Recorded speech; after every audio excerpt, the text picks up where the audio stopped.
Hello, soul risers. Welcome back. So today we will be talking about the language of love. um, this was a concept that was initially put forward by Gary Chapman. He wrote a book called The Five Love Languages, and today I'll be talking about what those five love languages are, and also recommending you to, if you like, and if you're interested, to take the quiz. It's online. You can easily find it. And I think you can take it for free. It's a quiz that helps you understand what your love language is. And what do we mean by love language? How you express yourself when it comes to showing affection to your special someone. And so Gary Chapman, in his book, The Five Love Languages, actually talks about how people have different ways of expressing their love for one another. And the minute we understand more or are more aware of how we express our what language we use and what language someone else uses, the better we become at communicating with each other. So it's just like, for example, let's say your partner spoke French and you spoke Greek, and you had this sort of disconnection because you were not understanding or getting each other. But once you discovered that your special someone speaks French and you speak Greek, then you can learn French, or you can learn how to navigate around that language and vice versa, and then you have a more aligned configuration and connection with one another. And so in today's video, I'll be highlighting what the five love languages are and which one you might think you fall into. And with that, you can take the quiz whenever you like and know what your specific love language is. I highly recommend reading his book as well. And I'll put a link below in the comment box. And hopefully that helps you understand what type of partners you get along with, or what your patterns have been, and how can you go into future relationships with a higher level of awareness about what your love language is. And so there are five love languages according to Gary Chapman, and the first one is called words of affirmation. So people who use this specific love language are those that want to express their love through affirmations, showing love through those affirmations, such as, I really love how caring you are, or I think you're so beautiful when you're kind, or I think when you are so thoughtful and caring, I really love that about you. So when people are affirming to their partner using their words have power, and when people use words to express or convey their affection, their love, their thoughts of love and affection to their partner, that is known as using words of affirmation as your love language. So if you ever catch yourself in a relationship, or in general in any relationship, often complimenting the other person from a place of genuine authentic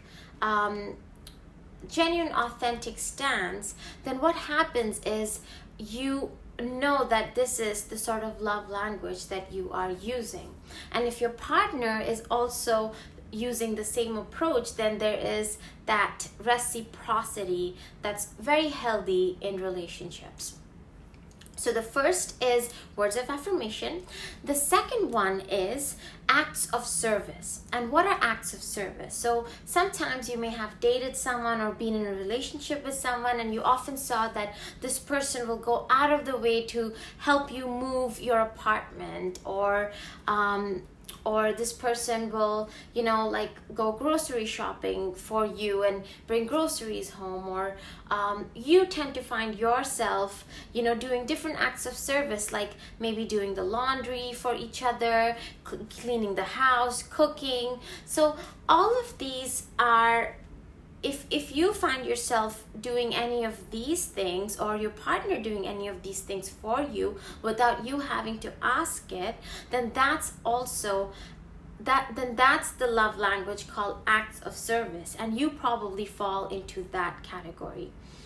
The third category is quality time. What is quality time? It's basically wanting to have undivided, focused attention and real sort of opportunity to connect with your partner at a more deeper level. When you find yourself giving your partner that attention, that focus, or you see that your partner gives you that level of attention and focus, then you know that you inadvertently are using the love language known as quality time. Okay?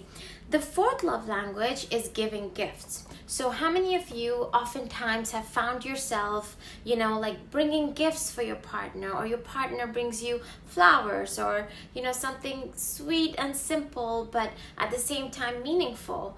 And when you find yourself doing that, when you find yourself giving gifts that are symbols, it's not so much the superficiality of it, which is like, I need to give a gift because it's her birthday, but real meaning behind it. Like, oh, I would love to express my love through the symbol of this object, or through the symbol of, like so many other objects, or this meaningful thing that we shared. And if I give that to this person, it's gonna be like something that we share together.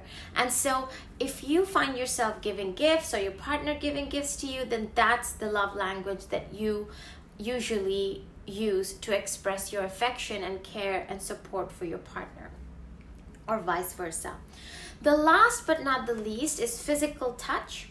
And physical touch is also a very intriguing love language, because touch, the skin, especially the skin, is known to be your external nervous system, or your sixth sort of your extra sense.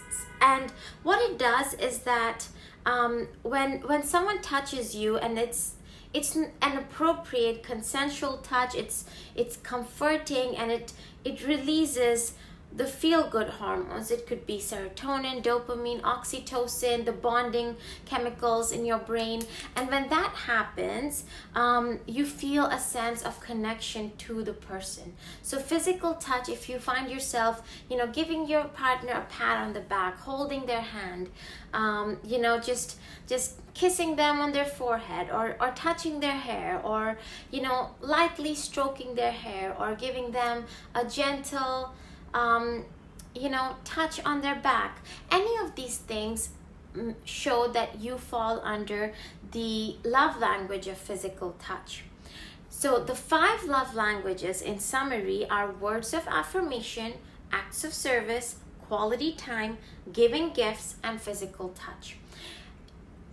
It doesn't, if you have one of them, it doesn't mean that you don't have the other. People can have multiple different types of love languages. You can have 2 or 3 different types of love languages. Your partner could have 2 or 3 types of love languages. And I'm sure there are many more love languages out there, more than the 5 that I highlighted below, proposed by Gary Chapman.